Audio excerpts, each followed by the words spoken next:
नमस्कार साथियों। BA second year sociology के इस पेपर में हम भारतीय जनजातियों की प्रमुख समस्याओं के बारे में अध्ययन करेंगे। साथियों, जनजातियों की प्रमुख समस्याएं कौन कौन सी है इसका पता लगाने हेतु संविधान निर्माताओं, सरकार, शिक्षण संस्थाओं एवं बुद्धिजीवियों ने प्रयास किए हैं। संविधान निर्माता पिछड़े वर्गों, अनुसूचित जातियों एवं जनजातियों को उनके उत्थान के लिए विशेष सुविधाएं एवं सुरक्षा प्रदान करना चाहते थे। अतः यह आवश्यक था कि उनकी समस्याओं की पूरी जानकारी प्राप्त की जाए। संविधान निर्मात्री सभा का विचार था कि जनजातियों का सदियों से भूस्वामियों, राजा महाराजाओं, साहूकारों और अजनजाति लोगों द्वारा शोषण हुआ है और उन्हें अनेक सामाजिक आर्थिक अधिकारों से वंचित रखा गया है। संविधान में अनेक धाराएं, उपधाराएं, अनुच्छेद जोड़े गए जो जनजातियों को सुरक्षा संरक्षण प्रदान करते हैं, जिनका उल्लेख हम आगे करेंगे। भारत सरकार ने भी जनजातियों की समस्याओं को सुलझाने हेतु समय समय पर विशेष प्रयत्न किए हैं। उनकी समस्याओं को ज्ञात करने एवं उन्हें हल करने हेतु विभिन्न आयोगों की स्थापना की है। आदिम जाति आयोग प्रतिवर्ष जनजातियों से संबंधित अपना प्रतिवेदन प्रस्तुत करता है, जिसमें जनजातियों की स्थिति, समस्याओं का समाधान आदि का उल्लेख होता है। जनजातियों के नामों को संविधान की सूची में सम्मिलित किया है और इसी आधार पर उन्हें अनुसूचित जनजाति के नाम से संबोधित किया है। विभिन्न गोष्ठियों, शिक्षण संस्थाओं द्वारा गोष्ठियों का आयोजन कर जनजातियों की समस्याओं को ज्ञात करने का प्रयत्न किया गया और प्रमुख समस्याओं को उजागर किया गया, जिससे जनजातियों द्वारा देश की राजनीतिक प्रक्रिया में भाग लेने के कारण उत्पन्न समस्याएं जैसे नई राजनीतिक संस्कृति का उदय और उसके संगठनात्मक तथा विघटनात्मक पक्ष, जनजातियों में पृथकता की भावना का उदय और देश में अशांति में वृद्धि, जनजातियों द्वारा देश की आर्थिक प्रक्रियाओं में भाग लेने से उत्पन्न समस्याएं जैसे जनजातीय अर्थव्यवस्था पर बाजार अर्थव्यवस्था का प्रभाव, भूमि की समस्याएं, औद्योगिकरण की समस्याएं, नवीन आर्थिक अवसरों में उत्पन्न समस्याएं, नवीन व अपरंपरागत व्यवसायों को अपनाने से उत्पन्न समस्याएं, जनजातियों द्वारा देश की सांस्कृतिक प्रक्रियाओं में भाग लेने से उत्पन्न समस्याएं जैसे सामाजिक सांस्कृतिक अस्तित्व का अभाव, अन्य वर्गों के साथ समानता, जनजातीय समूहों में नवीन स्वरूपों का उदय, प्रकट और अप्रकट तनाव तथा संघर्ष। डॉक्टर GS गुर्ये ने भारतीय जनजाति की समस्याओं को प्रमुख 3 भागों में बांटा है। जैसे उन जनजातियों की समस्याएं जो हिंदू समाज में प्रतिष्ठित स्थान प्राप्त कर चुकी है और एकीकरण की लड़ाई सफलतापूर्वक लड़ चुकी है, जैसे राजगौंड। उन जनजातियों की समस्याएं जिनका हिंदुओं से संपर्क हुआ है और जिनका आंशिक रूप से हिंदूकरण हुआ है, और उन जनजातियों की समस्याएं जो पहाड़ी क्षेत्रों में निवास करती है और जिन्होंने परिवर्तन के प्रति विरोध प्रकट किया है। विभिन्न विद्वानों ने जनजातियों की प्रमुख समस्याओं के ऊपर अपने अपने विचार प्रकट किए हैं, जिनके अंतर्गत हम देखेंगे। सबसे पहले है जनजातीय गरीबी। जनजातीय क्षेत्रों में निर्धनता एक सामाजिक और आर्थिक समस्या है। इसकी उत्पत्ति और स्वरूप बड़ा जटिल है। गरीबी के कारण लोगों को अच्छा भोजन, वस्त्र और निवास नहीं मिल पाता। जनजातीय क्षेत्रों में अधिकांश ऐसे परिवार हैं जो औसत दर्जे का जीवन भी व्यतीत नहीं कर पाते। कई क्षेत्र तो ऐसे हैं जहाँ मजदूरी करने वाले जनजातीय परिवारों को वर्ष में 60 से 90 दिन तक भूखा ही सोना पड़ता है। औद्योगिक क्रांति से पूर्व जनजातीय क्षेत्रों के लोग आर्थिक दृष्टि से आत्मनिर्भर थे और कम से कम जीवन की अनिवार्य आवश्यकताओं को जुटाने में तो समर्थ थे ही। गरीबी की परिभाषा करते हुए गिलिन तथा गिलिन लिखते हैं कि गरीबी या निर्धनता वह दशा है जिसमें एक व्यक्ति या तो अपर्याप्त आय या मूर्खतापूर्ण व्यय के कारण अपने जीवन को इतना ऊंचा नहीं रख पाता कि उसकी शारीरिक और मानसिक क्षमता बनी रह सके और उसकी तथा उसके प्राकृतिक आश्रितों को अपने समाज के स्तरों के अनुरूप उपयोगी ढंग से कार्य करने की योग्य बनाए रख सके। उपयुक्त परिभाषाओं से निर्धनता का अर्थ स्वतः ही स्पष्ट है। निर्धनता को एक ऐसे जीवन स्तर के रूप में देखा जा सकता है जिसमें व्यक्ति की स्वास्थ्य और शरीर संबंधी क्षमता बनी नहीं रह सके। कृषि के प्राचीन तरीके, सिंचाई की अपर्याप्त सुविधाएं, भूमि का खंडीकरण, अलाभकारी जोतें, कृषि पर अत्यधिक भार और ऋणग्रस्तता आदि जनजातीय निर्धनता के प्रमुख कारण हैं। वर्तमान में 26.18% लोग देश में गरीबी रेखा के नीचे जीवन व्यतीत कर रहे हैं। सामान्यतः गांवों में निर्धन लोगों में अनुसूचित जाति, जनजाति, भूमिहीन मजदूर, लघु और सीमांत कृषक, कारीगर और पिछड़े वर्ग के व्यक्तियों को गिना जाता है। जनजातीय निर्धनता के कुछ अन्य प्रमुख कारण हैं अनार्थिक जोत, कम उपजाऊ भूमि, कृषि की आदिम प्रविधि, सिंचाई सुविधाओं का अभाव, अनुत्पादक प्रकार के खर्चे, गतिशीलता तथा जागरूकता का अभाव, ईमानदारी और सच्चाई के दृढ़ सांस्कृतिक मूल्यों की उपस्थिति। इन कारणों के अतिरिक्त जनजातीय समाज की कुछ संस्थाएं जनजातियों को निर्धनता की ओर धकेलने के लिए उत्तरदायी है। जनजातीय जीवन चक्र से संबंधित विभिन्न अनुष्ठानों या उत्सवों में बलि, दावत और भेंट देने का रिवाज है। जब कभी भी जनजातीय लोगों के उत्थान के लिए नीतियां और कार्यक्रम बनाए जाते हैं तो या तो उन्हें लागू ही नहीं किया जाता या उनके स्वरूप को इस प्रकार से विकृत कर दिया जाता है कि उनका लाभ गरीबों को नहीं मिल पाता। AR देसाई ने निर्धनता के दुष्प्रभाव का उल्लेख करते हुए लिखा है कि निर्धनता न केवल ग्रामीण लोगों, जनजातीय लोग सहित के स्वास्थ्य तथा जीवन शक्ति पर प्रभाव डालती बल्कि वह उनके सामाजिक और सांस्कृतिक पिछड़ेपन का कारण भी बनती है। यदि ग्रामीण लोग अशिक्षित, अंधविश्वासी और असंस्कृत हैं तो इसका यही कारण है कि वे अथाह निर्धनता में डूबे हुए हैं और अपनी शिक्षा की व्यवस्था नहीं कर सकते। इसके कारण वे शिक्षा तथा सांस्कृतिक संस्थाओं द्वारा प्रदत्त प्राकृतिक और सामाजिक जगत की वैज्ञानिक जानकारी को बिल्कुल प्राप्त नहीं कर पाते। प्रोफेसर देसाई के इस कथन से स्पष्ट है कि निर्धनता अनेक सामाजिक बुराइयों की जड़ है। निर्धनता व्यक्ति पर शारीरिक तथा मानसिक एवं सामाजिक दृष्टि से कुप्रभाव डालती है। यह पारिवारिक विघटन को यहाँ तक कि चारित्रिक पतन के लिए भी उत्तरदायी है।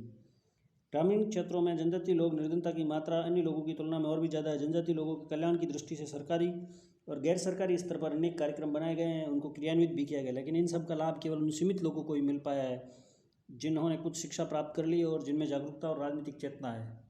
जनजातियों में निर्धनता कम करने और उनके आर्थिक उत्थान की दृष्टि से बनाई गई नीतियों और संचालित कार्यक्रमों पर हम आगे के पृष्ठों में विचार करेंगे। यहाँ इतना बतलाना आवश्यक है कि अनुसूचित जनजातियों के लिए न केवल लोकसभा और राज्य की विधानसभा में स्थान आरक्षित किए गए, बल्कि नगर परिषदों, नगर निकाय और पंचायती राज संस्थाओं में भी इनके लिए स्थान सुरक्षित किए गए हैं। इस आरक्षण का लाभ भी 2010 तक तो निश्चित रूप से उठा सकेंगे और आगे भी इस अवधि के और बढ़ाए जाने की संभावना है। आरक्षण के कारण जनजातीय लोगों को सरकारी नौकरियों में आने और अपनी आर्थिक स्थिति को ऊंचा उठाने का मौका मिलता है, परंतु आरक्षण का लाभ अधिकांशतः वे जनजातीय लोग ही उठा पाए जिन्होंने शिक्षा प्राप्त की है। अब जनजातियों की जो दूसरी प्रमुख समस्या है वो है ऋणग्रस्तता।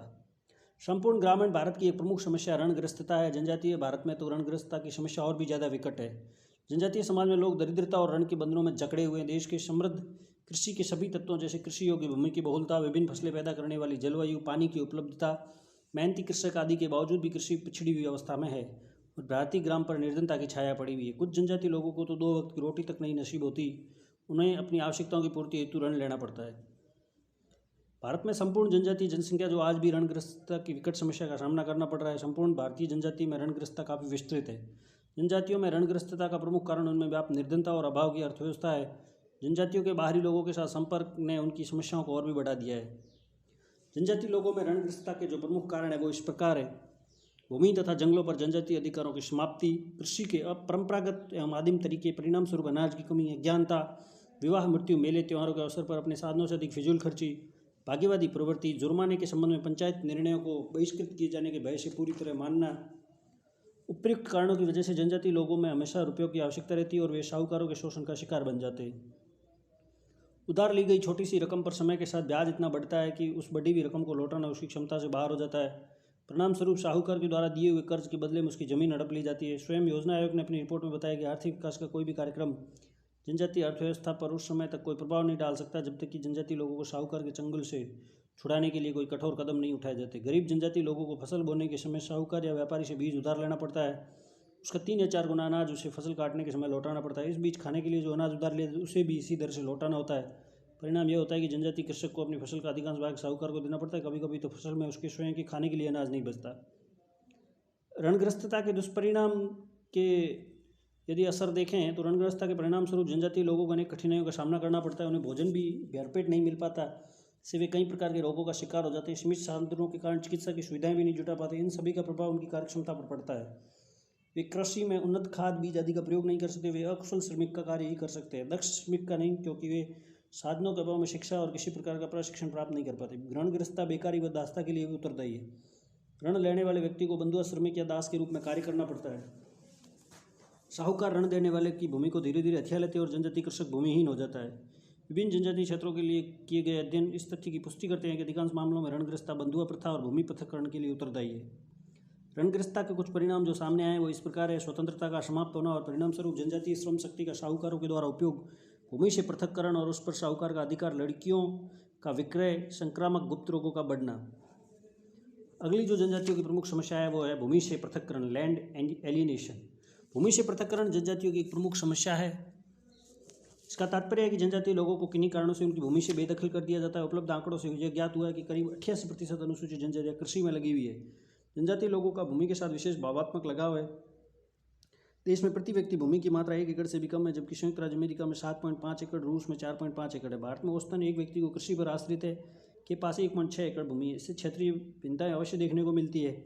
तथ्यों के अभाव में यह कहना कठिन है कि जनजातीय क्षेत्रों में जोतों का आकार क्या है। मध्य प्रदेश सरकार ने जनजातीय विकास खंडों के चुने हुए गाँवों में आर्थिक सर्वेक्षण करवाया। उसके आधार पर ज्ञात हुआ कि जोतों का औसत आकार 15.59 एकड़ है। राजस्थान के डूंगरपुर और बांसवाड़ा जिलों में जनजातीय जोतों का आकार 4.40 और 5.95 एकड़ पाया गया है। इस प्रकार झारखंड राज्य में भी अधिकांश जोतें अन्य आर्थिक पाई गई। उपलब्ध आंकड़ों से ज्ञात होता है कि सभी जनजातीय क्षेत्रों में भूमि संबंधी स्थिति समान नहीं है, लेकिन एक समानता अवश्य है और वह यह है कि अधिकांश जनजातीय कृषकों के पास अन्य आर्थिक जोतें हैं। उनकी ज्योतिर्विधि यद्यपि आकार में बड़ी मालूम पड़ती है, लेकिन अनुपजाऊ मिट्टी, कृषि की परंपरागत विधियाँ और अनग्रस्तता के भार के कारण जोतों का बड़ा आकार व्यर्थ सा साबित हो रहा है। फिर है जनजातियों की जो प्रमुख समस्या, उसके अंतर्गत अशिक्षा। भारत में एक बहुत बड़ी समस्या अशिक्षा की है। अशिक्षा ने भारत में अनेक सामाजिक आर्थिक बुराइयों को जन्म दिया है। शिक्षा के अभाव में लोग वैज्ञानिक आविष्कारों से अनिभिज्ञ रहे हैं।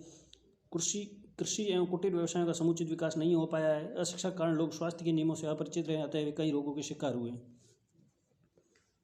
भारत को यदि आर्थिक और वैज्ञानिक प्रगति करनी है, लोगों का जीवन स्तर ऊंचा उठाना है, अंधविश्वास और अज्ञानता से मुक्ति पानी है, अपना सर्वांगीण विकास करना है, तो उसे अशिक्षा से छुटकारा प्राप्त करना होगा तथा देश में शिक्षा का अधिकाधिक प्रसार करना होगा। जो महत्व शरीर के लिए भोजन का है, वही शिक्षा का सामाजिक जीवन के लिए।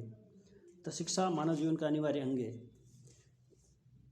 महात्मा गांधी कहते हैं कि शिक्षा से मेरा अभिप्राय बच्चे के शरीर, मन और आत्मा विद्यमान सर्वोत्तम गुणों का सर्वांगीण विकास करना है। उपयुक्त परिभाषाओं से स्पष्ट है कि शिक्षा वह प्रक्रिया जिसके द्वारा मानव में शारीरिक, मानसिक और आध्यात्मिक गुणों का विकास होता है। अनुसूचित जातियों और जनजातियों के लिए शिक्षा। अनुसूचित जातियों और जनजातियों की पहचान उनके आर्थिक, सामाजिक, शैक्षणिक, आर्थिक पिछड़ेपन के आधार पर की गई है। इस वर्ग में व्याप्त अशिक्षा को दूर करने के लिए सरकार द्वारा अनेक कदम उठाए गए हैं। जैसे इन लोगों के सभी प्रकार की शिक्षण संस्थाओं, इंजीनियरिंग महाविद्यालयों, केंद्रीय विद्यालयों, नवोदय आदि में स्थान आरक्षित है तथा न्यूनतम योग्यता में छूट है। प्रतियोगी परीक्षाओं में कोचिंग की व्यवस्था है। विश्वविद्यालय अनुदान आयोग द्वारा अनुसूचित जाति जनजातियों के लिए JRF, SRF, टीचर फेलोशिप और रिसर्च एसोसिएटशिप प्रदान की जाती है। केंद्र सरकार राज्यों और केंद्र शासित प्रदेशों को निर्देश देती है कि जिन क्षेत्रों में अनुसूचित जाति और जनजाति को बहुल है, और स्कूल खोलने को वरीयता दी जाए। जनजातीय क्षेत्रों में जनजातीय भाषा में ही शिक्षा देने का एवं द्विभाषा पढ़ाने के संदर्भ में NCERT और central institute of Indian language द्वारा पुस्तकें तैयार की जाती है। प्राथमिक विद्यालयों को खोलने के नियमों में ढील। शिक्षा विभाग के मुख्य कार्यक्रमों को अनुसूचित जाति जनजाति क्षेत्रों में प्राथमिकता के आधार पर लागू किया गया है। जनजातियों के संबंध में यही प्रमुख उनकी समस्याएं हैं। अब इन समस्याओं के समाधान हेतु जो प्रयास किए गए हैं, उनके अंतर्गत आर्थिक समस्याओं को हल करने के लिए आदिवासी परिवारों को कृषि के लिए पर्याप्त भूमि दी जाए। सामाजिक समस्याओं हल के लिए बाल विवाह, कन्या मूल्य पर कानूनी रोक के साथ साथ इनके विरुद्ध जनमत तैयार किया जाए। स्वास्थ्य संबंधी समस्याओं को हल करने के लिए आदिवासी क्षेत्रों में चिकित्सालय, डॉक्टर और आधुनिक दवाइयों का प्रबंध किया जाए। उनके लिए पौष्टिक आहार, विटामिन की गोलियों का प्रबंध हो। शैक्षणिक समस्याओं के हल करने के लिए आदिवासियों के लिए सामान्य शिक्षा प्रशिक्षण की व्यवस्था की जाए। प्राथमिक उच्च शिक्षा के लिए शिक्षण संस्थाएं खोली जाए। सांस्कृतिक समस्याओं के हल के लिए डॉक्टर एल्विन का मत है कि ऐसे विश्वविद्यालय की स्थापना की जाए जिसमें आदिम ललित कलाओं की रक्षा की जाए। जनजातियों के लिए किए जाने वाले मनोरंजनात्मक एवं सांस्कृतिक कार्यक्रम उन्हीं की भाषा में हो। इससे भाषा की समस्या भी हल होगी और धार्मिक समस्याओं के लिए हल के लिए आवश्यक है कि तर्क और वैज्ञानिक कसौटी के आधार पर धार्मिक अंधविश्वास को समाप्त किया जाए। Thank you.